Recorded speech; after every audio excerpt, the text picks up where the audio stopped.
My father was looking for a house. He saw this house and was actually a resale. He was asking the real estate agent, why is it so cheap? And they said, oh, well, it's a good price right now, and they didn't really say much. And I had no clue about really ghosts or hauntings at the time, didn't really care much about it. And as we were living there, things started happening. When I first went in there, I felt weird. I just felt weird feelings. I felt like I was being watched, as if something was there. It was just an uneasy feeling in my stomach.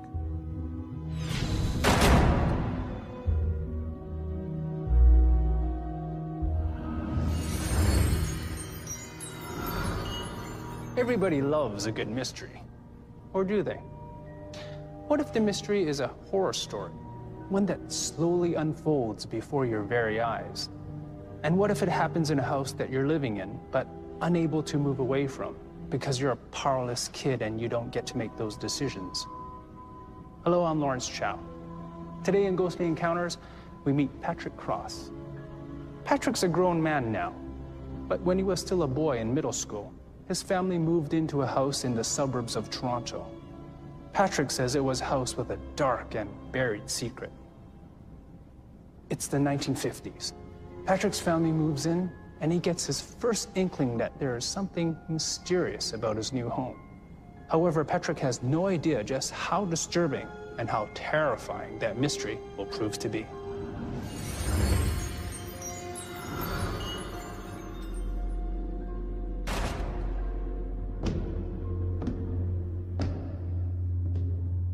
The first things I noticed was just basically as if somebody's walking around inside the house. There was just the odd things, sounds, but, as if somebody else was there, but I felt somebody was always watching me or listening. I didn't really know what it was because then I wasn't aware of much of the paranormal or the ghosts at the time. I just felt something was there. I'd hear screams in the house. I'd hear things in the basement being dragged.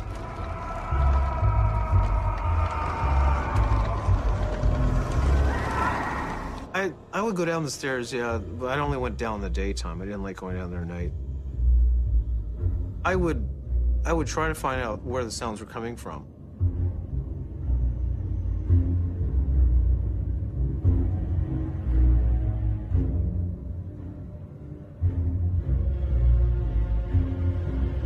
And there'd just be at the far end of the very end of the room, in the basement, I could just hear scraping, just something as if it was being dragged across the floor.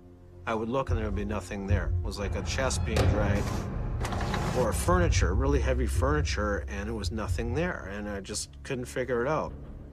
And then it would stop, and then there would be these sounds, like as if something was chopping with an axe. Just chopping sounds, and it would echo in the room, but there was nothing there.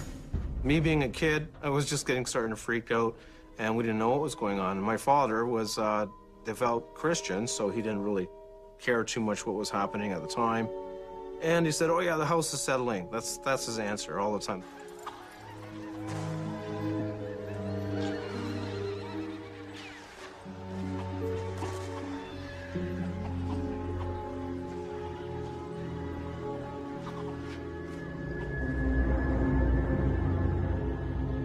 I just felt weird feelings, seeing things, sensing things. As things got worse, as things started happening in the house, I'd see images.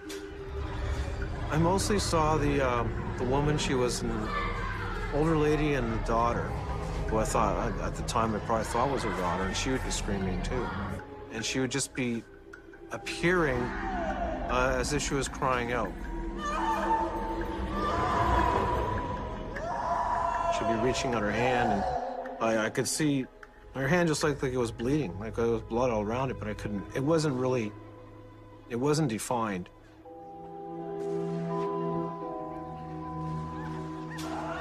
And from time to time, I would see a father figure or an image of a man, but he was always like moving away or backing away. And I started seeing a black image of a guy. The man was, it was more like, I felt like more of an evil presence.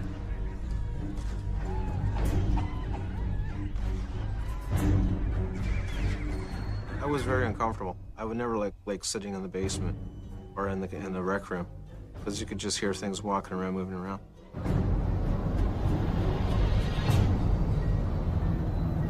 My parents would be in denial. My mother knew there was things going on. But, you know, my dad just said, don't say anything and don't worry about it. So they always tried to cover it up.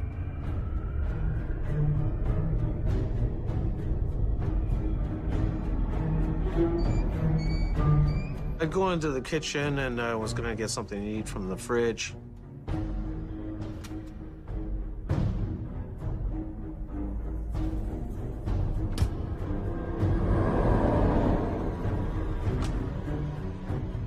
And I grabbed a glass.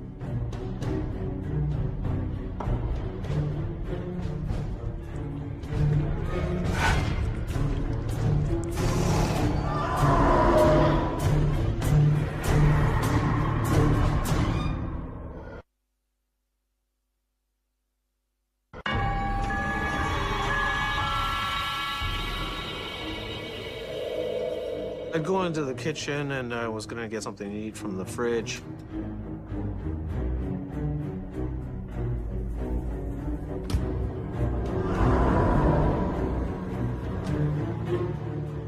And I grabbed a glass out of the cupboard, opened the cupboard up.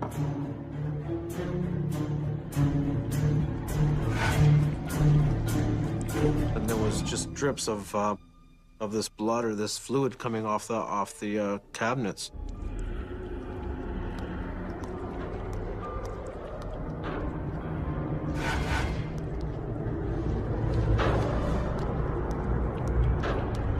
Just definitely started looking like blood. I didn't know where it was coming from. It was just like there was nothing, there was no source. There was nothing. I thought, well, maybe there was something on the cupboard or something.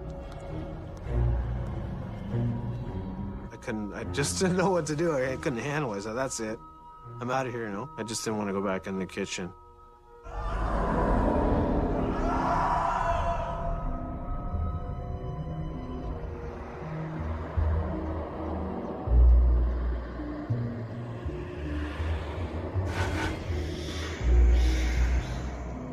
I hated going to sleep at night because the covers on my bed would be pulling off and it was just freezing by the wall.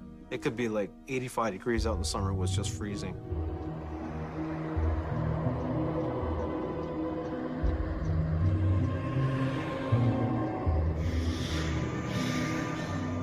About a half an hour after I slept or started sleeping, I'd feel the covers were coming off me.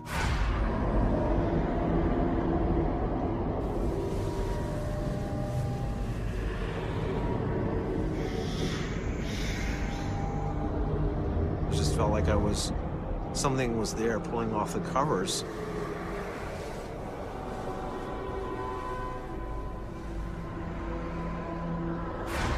And it was just making me even colder. It was just like something freezing cold was touching me. So I look around, there was nobody there. The door was open, there was nobody in the room.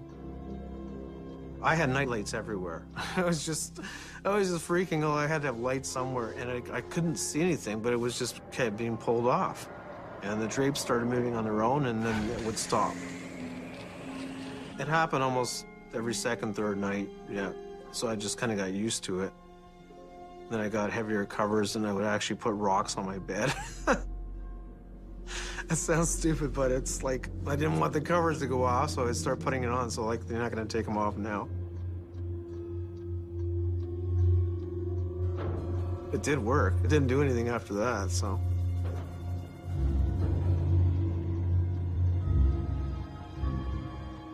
I think the worst thing for me as a kid was we had these wooden closets and, of course, the wooden doors. So I definitely closed the door when I went to bed.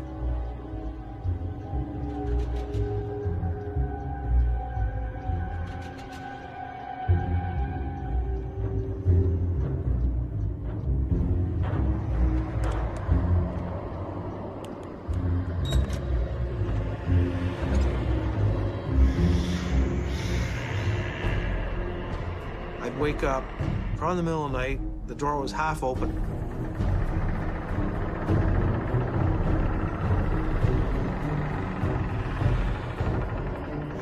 I could see his little red eyes staring at me, and it was just, that's it.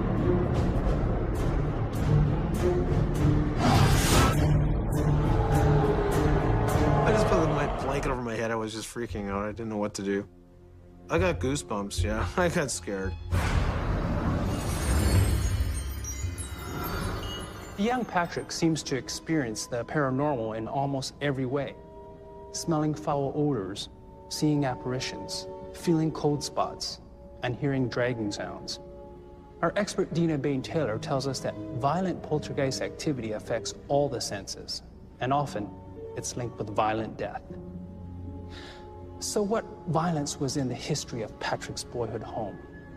Could the cabinets that drip blood be another clue? They remind another of our experts, Patty Allen, of the legend of Bluebeard's keys. Keys he used to lock the room where he hid the butchered bodies of his murdered wives. Keys that dripped blood persistently until the murderer was exposed. Could the bloody cabinets mean something in the house is crying out to be heard? For Patrick, the secret is still buried. But as events escalate, he's determined to dig it up.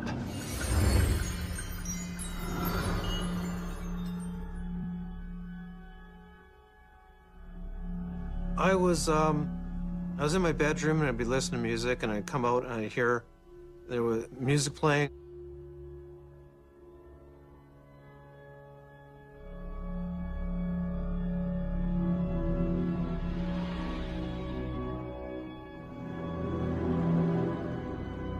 I came in, and the sound of the organ would start playing on its own. So I'd go up to the organ and start checking it out.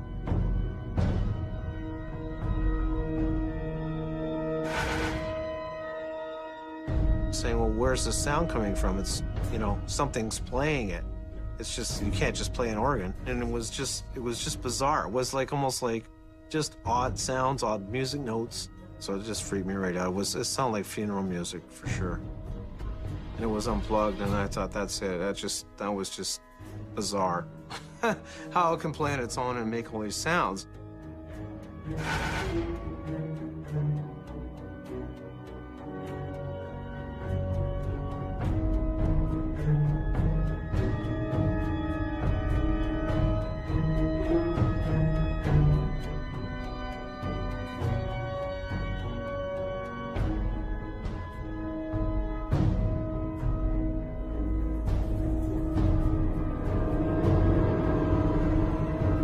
I freaked out. I thought it was just something out of the movies, you know.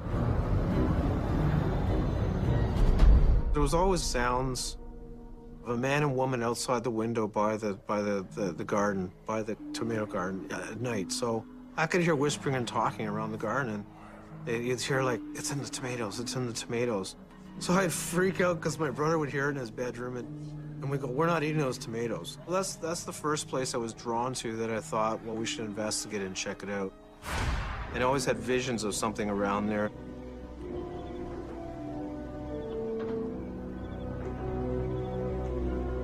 I got brave one weekend and started digging on the garden side. Took us a couple hours, and we finally dug about 3 or 4 feet. And then we noticed there was we hit a bag.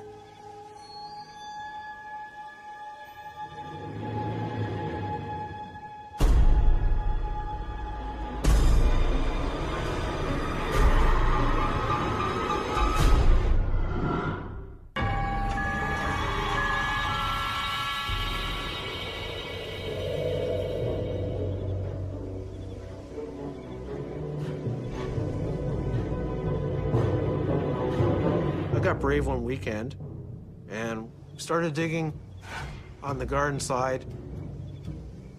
Took us a couple hours, and we finally dug about 3 or 4 feet. And then we noticed there was we hit a bag.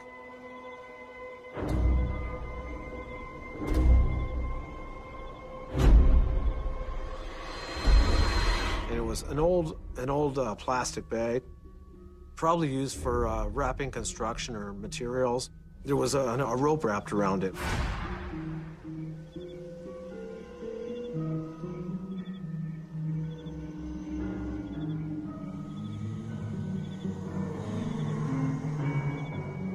And it was all red and bloody inside.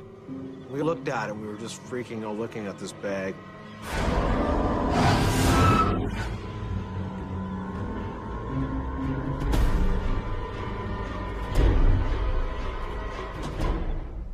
I covered it all up, and I really didn't try to live with it, really. I didn't know what to do. At the time, it was just bizarre. Never told my parents because they thought we were crazy at the same time anyways. Because a lot of the things were going on, my dad always thought this is you're nuts and that's it. But he saw things too.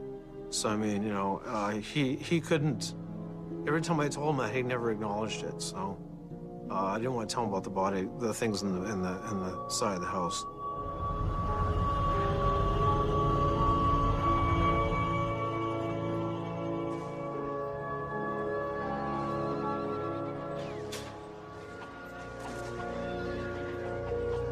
I did a lot of research into the area and found a lot of the history of what was going on at the time.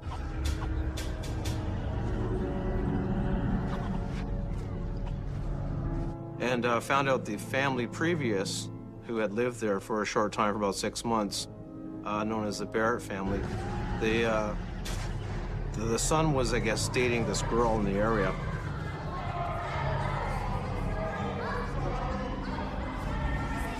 The parents wouldn't let him date the girl, and they didn't like this girl, so the son basically went a little crazy.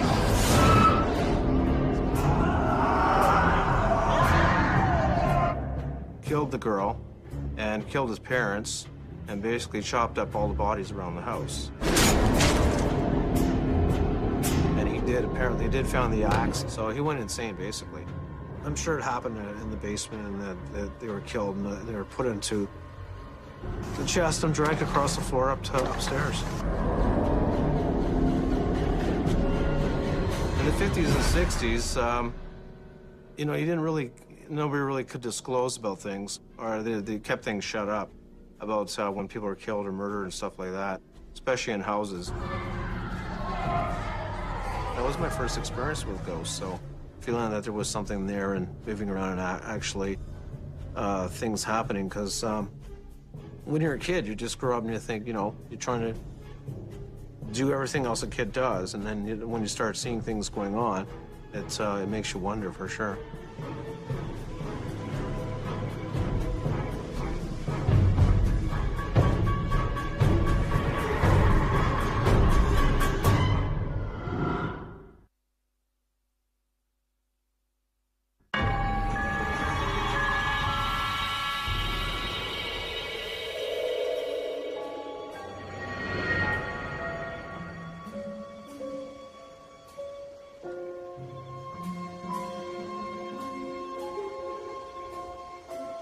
I believe the house is still haunted. I don't want to go back there, but it's interesting because it's still going on. I think 4 or 5 families have already lived there and had other experiences too with things going on. So I wouldn't want to go back there.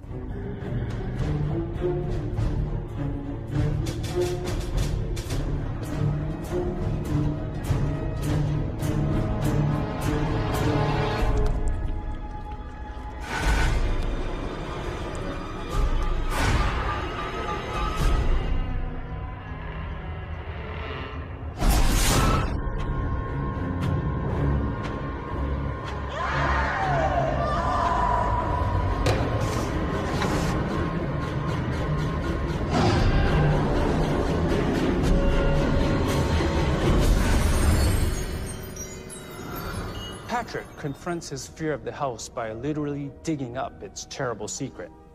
But he says that didn't stop the ghostly activity. Our experts tell us that could be because poltergeists grow stronger as people react to them, feeding off the negative energy of fear and anxiousness. An axe-murdering ghost would definitely thrive on a steady diet of terror. Poltergeists follow a pattern that is evident in Patrick's story. They start small, with events that might be taken as coincidence, like Patrick's feeling of being watched. If they don't get a reaction, the activity increases until they rouse enough fear to make them stronger. When Patrick's father shut his eyes and refused to react, he may have unwittingly encouraged a ghost to get worse. Patrick certainly believes it did get worse. Bad enough to make him happy, he never had to return to the house after his family sold it. I think I'm a stronger person, and I'm also, it opened up a lot of things facing my fears. So I became more, not just sitting back and letting things happen, but going and finding out and investigating and facing things head on. So it was a good learning experience to face your fears.